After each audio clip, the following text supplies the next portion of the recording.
Le mois de Ramadan, c'est pour bientôt et les fidèles musulmans s'organisent. L'association Femmes Leaders Musulmanes du Burkina Faso et l'association Aide au renforcement et à la promotion de la santé communautaire sensibilisent alors les enseignantes coraniques sur les bonnes pratiques alimentaires et nutritionnelles avant, pendant et après le Ramadan.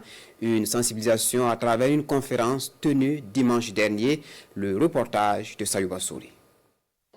Ces femmes enseignantes coraniques sont à l'école des bonnes pratiques alimentaires et nutritionnelles en période de jeûne. Au cours d'une conférence, elles sont outillées sur comment s'alimenter avant, pendant et après une journée sans nourriture. Les connaissances acquises seront partagées dans leur foyer coranique. Selon le conférencier, 5 groupes d'aliments sont nécessaires pour combler les besoins nutritionnels en 24 heures. De manger pour jeûner, donc il faut avoir un peu d'aliments liquides et aussi des aliments un peu consistants. Voilà. Et surtout que ces aliments aussi soient sains. Entre la rupture et le matin, très tôt, on doit diminuer aussi l'apport en sel. À la rupture, on peut ajouter plus de sucre, on peut ajouter plus de sel.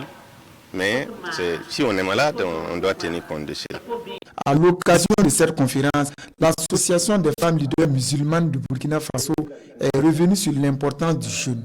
Un jeûne qui sera effectif les jours à venir. Le jeûne a une importance pour nous les musulmanes. Il permet de nous rapprocher de Dieu et de consolider notre état de santé. C'est également le moment de renforcer notre cohabitation. Le jeûne est aussi une période au cours de laquelle les dons aux nécessiteux doivent se multiplier.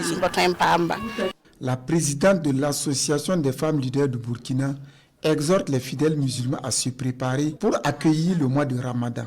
Un mois où chaque fidèle musulman doit redoubler d'efforts pour raffermir sa foi.